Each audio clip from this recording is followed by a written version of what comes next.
The affluent daughter to Instagram influencer to OF performer to alleged murderer pipeline. You hate to see it. This video is about a girl named Courtney Clenney, better known as Courtney Taylor on the internet, and who is currently facing second-degree murder charges after fatally stabbing her boyfriend, Christian Obumseli, approximately 2 years ago. A lot of information has come out since this tragedy occurred, hours of body cam footage, including events that happened between them prior to the stabbing, body cam from the day and subsequent interrogations, articles, journals, witness accounts, news coverage, you name it. I've gone through quite a bit of it, and I'm going to try to summarize what went down and where we're headed, including a recent bombshell regarding Courtney's parents. Truthfully, it's not that crazy, but I gotta incentivize you to stay till the end. That's YouTube rules. So far, what we know in this case is that Courtney Clenney is accused of murdering her boyfriend, Christian Obumseli, on April 3rd, 2022. Charged with second-degree murder, she pleaded not guilty, claims she was acting in self-defense. She defended herself with every ounce of energy she had left. The defense claims that Obumseli was the aggressor and that Courtney simply was defending herself. Simply maybe not the right word to use there. There's nothing simple about abusive relationships. She argues that she did not intend to kill him. The stabbing was just an unfortunate accident. She even said in an official statement that she threw the knife from across the room and it just happened to fly into his heart, apparently. Get the fuck out. As the case has continued to build over the past couple years, things haven't really looked that good for her, as most of the media coming out are condemning her actions, with not a lot of media showing any sort of reciprocation in the abusiveness from Obumseli. She was denied bond and has stayed in jail as the trial has been ongoing, and recently it's resurfaced online with more media attention due to the situation surrounding Obumseli's laptops in the alleged unauthorized use by Clenney's parents. There are warrants for you and your wife's arrest? What? I know. So the night before the actual murder took place, there's another body cam video online of the Miami-Dade police responding to a disturbance at One Paraiso, which is like this Miami high-rise apartment where Clenney and Obumseli were both living. Where's your ID or anything so you can let him know that you live in the apartment? In my apartment. So everything is in your apartment? It's all under my name. I pay the whole rent. He has never paid a freaking dime of rent, and he has somehow made like friends with everybody around here. I broke up with him. He has slept. My mom came out. Okay, my mom came out to like help me break up with him, and I just couldn't do it. He slept in my elevator room inside of a couch. I hope that there's like cameras. He slept inside of a couch in my elevator room. Okay, the police are here. I want a restraining order against Christian Obumseli. Because no, I'm serious. Can I do that? Whatever. Talking about how can I make myself first? Because I know him and he would do it. How can I make myself first? It's interesting to note that Obumseli is not present for this video at all. She tries to get the police to remove Obumseli from the room, claiming that he is trespassing, but officers say they cannot remove him because he has personal property in the apartment and he lives there. He moved in with Clenney, and there's evidence that he's been living there with her for a while. Clenney tries to get a restraining order against Obumseli as he is still staying in the apartment after they had broken up, apparently. But what we come to find out is that there had been many breaks up and the relationship itself was just an absolute fucking disaster. Monday morning, 8 o'clock. Explain to them what you need. If they grant it to you or not, I tell them. You have to see a judge at court. Those type of restraining orders are granted by a judge. So what can I do to be safe now? For my 2 dogs and what can I do? Okay, explain to me why you don't feel safe. I'm not comfortable. Explain to me why you don't feel safe. What am what? Why is it that you don't feel safe with him? Has he threatened you? Was there any type of physical violence to you? Yes. That's not really like my concern. It's just that like people just stop. They're stalking me. My mom was here for a week too, and she caught him in the little couch. Like I have like a couch in my elevator room, and it's like turned sideways. And he like was sleeping in there, and she went outside, and she was like, what's moving in there? And she pulled it, and she was like, oh, there's skin. And she goes, you want this person to completely disappear from your life. At the same time, you have him in your apartment for 2 months with a ton of stuff in him. But no, I know. There's a process for this. You need That's the person needs to, as a woman, gather their belongings. What is it saying? Does he want to leave? Can I talk to you a second? So she claims she doesn't feel safe with him, but after being asked by the officers to provide any evidence, she doesn't really have anything to support the claim. She kind of sloughs off the question of physical violence and then just talks about him being weird and stalkery, even though he had been living there for months, and mumbled something about him sleeping inside of a couch in the apartment, which seemed a little strange. Clearly, this may have been a sign that things were starting to boil over in their relationship, as less than 24 hours there would be a 911 call from Courtney from her apartment that she had just stabbed Christian and he was bleeding to death. Baby, I'm so sorry. and praying for help.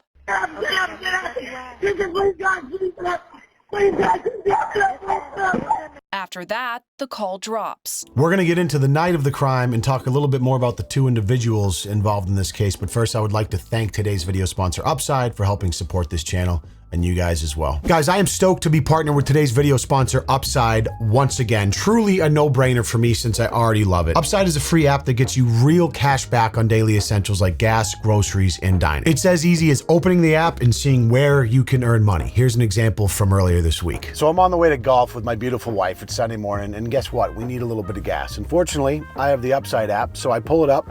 I see that this gas station we were right next to is offering me 18 cents a gallon off of the price. I simply hit claim, then I go pump the gas, and I'm keeping money in my pocket. Oh yeah. You can also earn money buying groceries and eating at local restaurants, which I do regularly.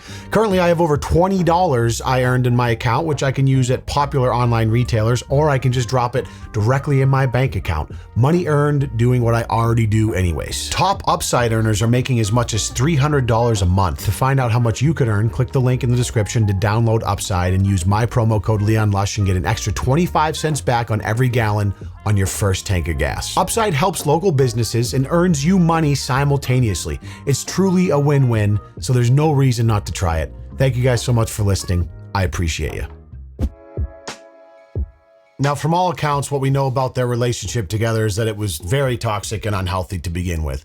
Courtney's father was a financial advisor. She grew up fairly well off. She was very physically active in her younger life, became a physical trainer, and blew up on Instagram, becoming a social media influencer with near 2 million followers. Now, naturally, when you grow a huge Instagram following, posting a bunch of softcore stuff, well, you eventually just take off your clothes and do hardcore stuff on OF, and that's what she did, and she made a shitload of money. Some reports suggest she made over $3 million from OF before the night of the stabbing. Now, Christian Obumseli, on the other hand, was a self-proclaimed crypto trader. According to Obumseli's family, who called him Toby, he was raised with and by a very strong family with strong morals and strong values. He does not come from that, meaning he does not come from a background that would suggest he would ever be physically or verbally abusive to somebody. They called him a soft-spoken man. Now take that with a grain of salt, of course. Obviously, the family is going to say those things about him, but from all the footage that has come out and all of the news reports and the journal entries and the things that have surfaced since this case happened, there hasn't been a lot of evidence condemning Toby. It's mostly him just defending himself from physical abuse from Courtney. Videos like this that were pulled from surveillance cameras in the elevators from that same apartment complex only a month before the night of the stabbing that show Courtney being physically abusive to Christian. Apparently, the property manager was very aware of the tumultuous relationship between the two and was in the process of trying to gather evidence so he could evict them. He called their relationship tempestuous and combative, and that the security in the apartment building was intent on evicting them, had been documenting all of the loud arguments that happened between Clenney and Obumseli, and as well as the complaints their neighbors had made. So this was by no means some sort of secret. They were the people in that huge Miami high-rise that the entire building knew about because of how abusive the relationship was. They had multiple breakups and get back togethers through their several years together. And since then, more video evidence and even some journal entries from Courtney in her notes app have been released during this trial and continue to shed a very bad light on her role in the abuse. An angry Courtney Clenney is shown on this newly released cell phone video hurling hits and yelling harsh words against her then boyfriend Christian Obumseli. It sounds like alcohol abuse played a role in a lot of this. Certainly no surprise there. Obviously, alcohol exacerbates problematic personalities, and although it's no excuse, it's obviously worth mentioning. So after the 911 call you heard a bit of previously, obviously officers respond, and the scene of that night the stabbing occurred is absolutely chaotic. So as the police arrive, they find Obumseli on the floor, severely bleeding from what would turn out to be a fatal stab wound, being held by Courtney as she's rubbing his head, saying, "Baby, baby, please wake up." Clenney is covered in what I assume to be his blood at the time. And like I said, the scene is just chaotic. The apartment is a mess, like just shit everywhere, kind of an indication maybe to what was going on inside of their soul, quite frankly, and their relationship. The dogs are barking. There's tons of first responders everywhere. At one point, one of the responding officers cuffs Obumseli while he's lying on the floor bleeding out. For some reason, Ranger, get back. Ranger, get back. Listen to me, bro. You're good. Stay there. Get back, Ranger. Stay there, boss. Pónselo adelante. Pónselo adelante. I don't really understand the logic behind that. I know these guys are going in totally blind and have no idea what happened or, you know, whether he could be a threat, right? So their first duty is to protect themselves before they help others. So I'm sure that was part of it. Man, that, I don't know, something is so poignant about that $100, that huge $100 bill with Benjamin on there. It's kind of like this pop art piece over top of this scene.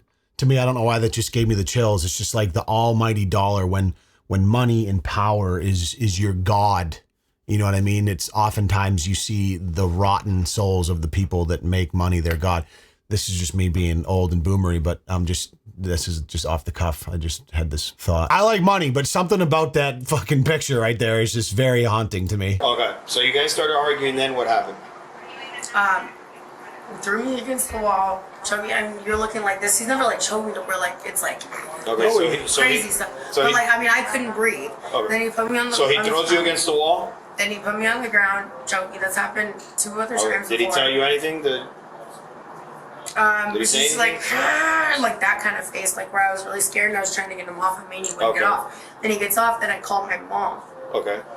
And then I was like, I went into the other room and I was talking to her and I was like crying and saying like something is happening, like I don't know what's going on with Christian. And I was just like crying, whatever. And then like I went to the kitchen and he started like charging at me. And I said like, I'm gonna like throw this at you. And he goes, do it. And then he charged me and threw, but he was far away and I never in a million years like even like I'm he threw scared. a statue at you? No. It was the knife. I said, like, I was just holding it to be like, please don't come anywhere near me. So she claims that he pinned and choked her and she stepped away and called her mother. And then when she came back and saw Obumseli begin to approach her, she pulled a knife and told him to stay back. And when he continued moving forward, she threw the knife, which happened to hit him dead in the heart, apparently. Bullshit. Eventually, once the scene stabilizes, he gets taken to the hospital where he succumbs to his wounds. Me personally, I do wonder if there was a chance he could have survived if they were able to maybe stabilize him quicker. I can't speculate that there was any sort of malfeasance or that there's a chance he would have stayed alive if something was done differently. Should have never happened in the first place, obviously. Informed me that Christian did not make it. Okay. Unfortunately, the doctors did what they could. And Christian is dead. Yep. Oh my God. That's when she knew she fucked up. Now, this little timestamp chart is interesting because the investigators believe the stabbing must have taken place between 4:43 when she first called her mom and 4:57 when she called 911. And if you look at the timestamps on these calls, unless she threw the knife while on the phone with her mom and then immediately called 911, which is unlikely, that means Obumseli was lying there bleeding for several minutes before Clenney attempted to call for help, like she called her mother first, freaking out after having done it. Again, this is just speculation. Either way, that doesn't bode well for her case. Shut up and let me slap you, dumb. You're not gonna slap me on. Give me my phone. You have your phone. You literally talked to her without telling me. Courtney, I was on a bike ride and she passed me and I said hi. You and Courtney are having a live chat. My bad, I forgot to tell you that. That doesn't make you to act and call me a You're a Yes, thank you. Coming from Courtney. Apparently she was calling him the N-word too. That's I want you to get away from me! Decide whether or not you're done, Kathleen. I am mad that you told me to come. Decide right now. Courtney, that's a word. I asked you so many times that I don't know, and I apologize. But you hit me. Shut the up. So in the past 2 years since this murder took place, alleged, I guess I'll say, murder, a lot of stuff has come out. Obviously, they've gained access to phones, laptops, and some of the clips we just saw there were clips that Christian Obumseli recorded on his own accord because clearly he was going through it. Now, of everything I've seen in looking through some of this case, like I said earlier, there's just not a lot of evidence of him acting aggressively or abusively. It all seems to be coming from her. Certainly, if he's the one recording, he's obviously not going to recording himself doing that. But if he was acting a certain way, I would imagine she would have gotten footage as well, but there just doesn't seem to be any. Apparently, Courtney used the Notes app on her iPhone as sort of a journal to make entries. And just a day before the stabbing, she wrote something along the lines of, "He gave me a bunch of kisses and said good morning and I love you, baby," a few times. But exactly 2 months prior to that, Another note reads, but now I'm just fucking abusive. Why is that? I'm turning into an ugly person and so is he. Maybe it's because of me, or maybe I'm finally seeing his true colors. He always said he had anger issues, but I don't think that really matters because there was a good reason. Stop putting your hands on him out of anger. It releases tension, but has long-lasting effects on his self-esteem, looking in the mirror, and is not acceptable in any relationship in general. She writes to herself. Finally, she writes, he hates me for hating him, thinks my alcohol abuse is pathetic, and I don't have as many friends as he does. Now, since this happened 2 years ago, even though the case is ongoing, this had fallen out of the news cycle as these things take time because of due process. But recently, it popped back up in the news again because of Courtney's parents. A headline reads, parents of OnlyFans model arrested and accused of evidence tampering in her boyfriend's murder. They got booked in the county jail and are charged each with unauthorized access to a computer, which is a third-degree felony in Florida, according to the arrest warrant. The body cam footage of her parents getting arrested popped up in my feed, which is actually what turned me onto this whole case in the first place. It's 37 minutes long. It has 3.1 million views now after just a month or two. And we're not going to watch the whole thing, but it's kind of funny, and I'll tell you why. You don't have a weapon on you, do you? I know you got your CHL, so. Oh, yeah. Okay. No weapon on you? Yeah, it's okay. This thing? Ben Ryan, I'm with the Travis County Sheriff's Office. We have a couple of detectives that are up the road. They want to come down here and talk to you and your wife. Is your wife home today? Yes. Okay, not a problem. And then they'll kind of explain a little bit about what's going on. I mean, obviously, I think it's related to your daughter's case in Florida. So the next 37 minutes are what is probably the politest and most courteous exchange on body cam ever captured. There are warrants for you and your wife's arrest. What? I know. I'm going to let them explain that to you real quick, and so we can kind of get behind all that. And then we're going to try to make this as easy on you as possible, right? I mean, well. And they do. Listen. Her parents cooperated, did everything they were asked. The officers, there's detectives there. There's multiple units there, and everything just went very swimmingly. The parents, obviously, they acted surprised, but probably, maybe knew. I don't know. There's a lot of speculation over the laptop.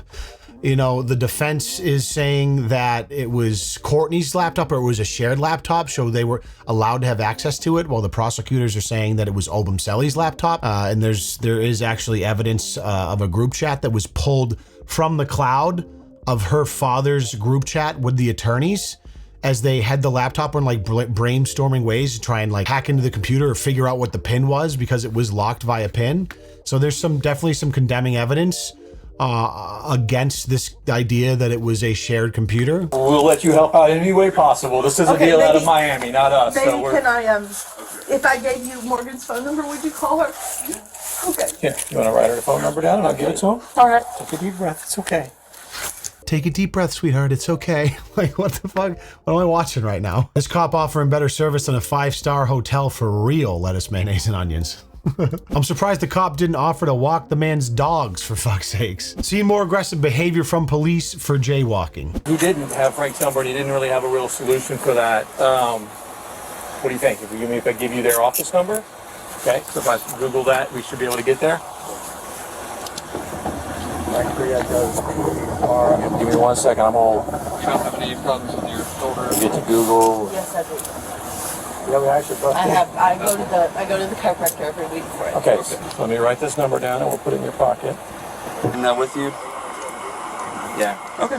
Yeah, we got it. Mandatory pat down and the cuffing stuff. They are Miami-Dade. Alrighty. All right. Standard operating procedure here. These people now. This is some type of arm twisting is what I'm convinced.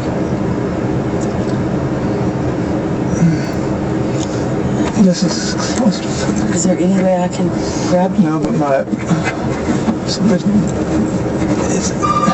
it's too tight. It's too tight. Most uneventful body cam of all time, but one of the higher viewed ones. It's too tight. It's too tight. Now, allegedly, Kim Clenney, which is her father's name, went back into the apartment after the fatal knife wound or stabbing occurred. He grabbed Obumseli's laptop and then handed it over to Courtney Clenney's legal team. Now, the prosecutors, as I said, alleged that the Clenneys knowingly accessed evidence related to the case against their daughter. Now, this was discovered through a group chat among the Clenneys and Courtney's attorneys, which was accessed via warrants to their iCloud accounts. Kim writes, "We'll be sending the laptop pin ideas so we can try them before you see her again." Several days later, he asked the group chat again for any password suggestions. Allegedly, after many attempts and almost a week of brainstorming, they had a success, and Kim Clenney texted the group, "Hell yeah, that pin worked." The attorney then cautioned him against going through the computer's contents. So it seems rather obvious that it wasn't a shared laptop. It was clearly Obumseli's, and he snagged it and broke into it to access the content on his laptop. I'm certain to try and find something that would help in his daughter's case, which clearly is illegal, which is why they were arrested. So, you know, after seeing that group text and his intention behind it, it feels like he knew what he was doing, right? He knew he was crossing a line, and now he's paying the price. They're being accused of tampering with evidence and obstruction of justice. And originally this was brought as its own separate case, but as it was discovered that Courtney was also involved, it's been condensed into one case, so all three, Courtney, Kim, and Deborah, the old family case, are all co-defendants regarding this particular computer issue. That case will discuss whether there's reason to believe it was a shared device by Courtney, but if she doesn't even know the password to the computer, it seems like it may be difficult to prove that. The defense is arguing that Courtney knew the passwords and willingly gave them to the police, suggesting authorized access. However, the back and forth we saw in the group chat is a little sketchy there. Like, it's possible maybe she just isn't good at keeping track and passwords, or she knew like a couple of ones that he used, so she was giving them all these ideas. But you don't have shared access to a computer and not know the password to it, right? I mean, if we're being honest here, like if you're both using that as your computer, that was his laptop that maybe you've been on a few times, that he's probably told the password to you once or twice, but it's not looking good for the parents, at least. So where does that leave us? Well, it seems to me like she has an uphill battle to fight once this trial goes underway. And this guy actually summarizes it quite nicely, I think. She's claiming self-defense. We've watched videos and recordings that have become public documents and public recordings that have been part of hearings, pretrial hearings in this case. And I haven't yet seen or heard one where he's the aggressor. I think for them to have any chance here, they need to produce some evidence on video, on audio, somehow, where he is the one going after her. Because every time I see these things, she's going after him. I tend to agree with that particular line of thinking, and I'll be curious to see how this case unfolds. I would also love to know what you guys think about this case if you're familiar with it. And I appreciate you for being here and taking the time to watch this video. If you like this style of video for me, which is a little different than the normal haha funny that I do, be sure to let me know and like this as well. And thanks to today's video sponsor, Upside. We'll see you guys in the next one. Make sure you hip thrust that motherfucking like button. Peace.